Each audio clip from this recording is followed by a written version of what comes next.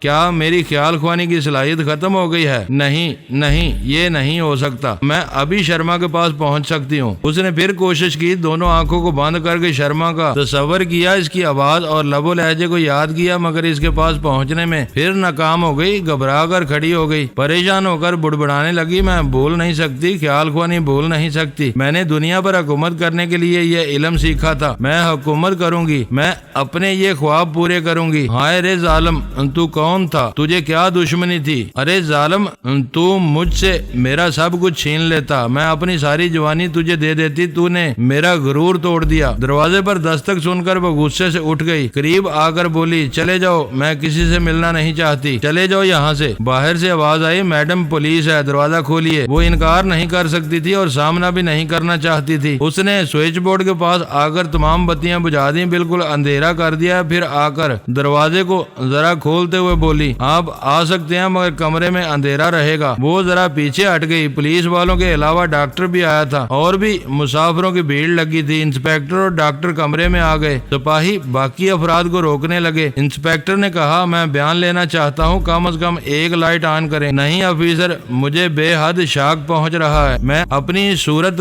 خود نہیں دیکھنا چاہتی، آپ کو کیسے دکھاؤں؟ ڈاکٹر نے کہا میں روشنی کے بغیر مرہم پٹی نہیں کر سکوں گا، پلیز خود کو ہم سے نہ چھپائیں۔ اچانک اسے اپنے دماغ میں بھائی آرمر کی آواز سنائی دی، ضد نہ کرو، لائٹ آن کرو، تمہیں فوری طبی امداد کی ضرورت ہے۔ ہارپر اور ہارپر بھی اس کے دماغ میں آتے تو بھائی آرمر کے لب و لہجے میں بولتے تھے۔ روشنی ہو گئی تھی، وہ روتے ہوئے سوچ کے ذریعے بول رہی تھی، میں برباد ہو گئی، کسی کو منہ دکھانے کے قابل نہ رہی، پلیز میرے بھائی جتنی جلدی ہو سکے میری پلاسٹک سرجری کرا دو۔ بھائی نے کہا ڈاکٹر اور پولیس آفیسر کو رخصت کرو، پھر میں آ کر بات کروں گا۔ ڈاکٹر اس کی مرہم پٹی کر رہا تھا، انسپیکٹر نے سوالات شروع کیے، وہ جلدی جلدی جواب دے رہی تھی اور بار بار کہہ رہی تھی میں تنہائی چاہتی ہوں، پلیز بعد میں آ کر باقی سوالات کر لینا۔ آخر وہ دونوں رخصت ہو گئے، اس نے دروازے کو اندر سے بند کر دیا۔ بھائی نے کہا میں انسپیکٹر کے سوالوں کے جواب سن چکا ہوں، وہ قاتل میری سمجھ میں نہیں آیا، وہ چاقو لے کر آیا مگر دانتوں سے زخمی کرتا رہا، وہ تمہیں قتل نہیں کرنا چاہتا تھا، بدصورت بنانا چاہتا تھا۔ پولیس افسر کے بیان کے مطابق وہ 7 منزلہ عمارت کی چھت سے گر کر مر گیا۔ تم اچھی طرح سوچ سمجھ کر بتاؤ، یہاں تم نے کسی کو دشمن بنایا ہے؟ اسے میرا خیال آیا، وہ میرے متعلق بتانے لگی۔ بھائی نے کہا وہ یقیناً انٹرپول سے یا کسی خطرناک تنظیم سے تعلق رکھتا ہے، یہ تمہاری بہت بری عادت ہے، چلتے پھرتے خیال خوانی کرنے لگی ہو، اسی وجہ سے تمہارا پڑوسی قادر خان تمہیں شیبہ سمجھنے لگا، مگر کیا پتا وہ تمہیں کسی فریب میں مبتلا کر رہا ہو۔ کیسا فریب؟ دنیا کے تمام خطرناک جرائم پیشہ لوگ ہمارے پیچھے پڑ گئے ہیں، وہ ہمیں ڈھونڈ کر ہماری مشین تک پہنچنا چاہتے ہیں، تم سمجھتی ہو ایک قادر خان کی نظروں میں آئی ہو سکتا ہے کہ اور بھی لوگ دور ہی دور سے تم پر نظر رکھتے آ رہے ہوں، میں کچھ نہیں جانتی، مجھے میرا چہرہ واپس چاہیے، فوراً میری پلاسٹک سرجری کرواؤ۔ ہم نے پہلے ہی سمجھایا تھا کہ ایک عورت جرائم پیشہ لوگوں کی دنیا میں ایٹم بم اور ٹیلی پیتھی جیسے ہتھیار رکھ کر مات کھا جاتی ہے، جو مجرم قانون کو تروڑ مروڑ کر رکھ دیتے ہیں، انہیں عورت کا چہرہ بگاڑتے کتنی دیر لگتی ہے؟ بہرحال ایک ٹھوکر سے سبق حاصل کرو، آئندہ گمنامی کی زندگی گزارو، کل تمہارے لیے ایک چارٹرڈ طیارہ آئے گا، تم لندن پہنچ کر سرجری کرا سکتی ہو۔ وہ زور زور سے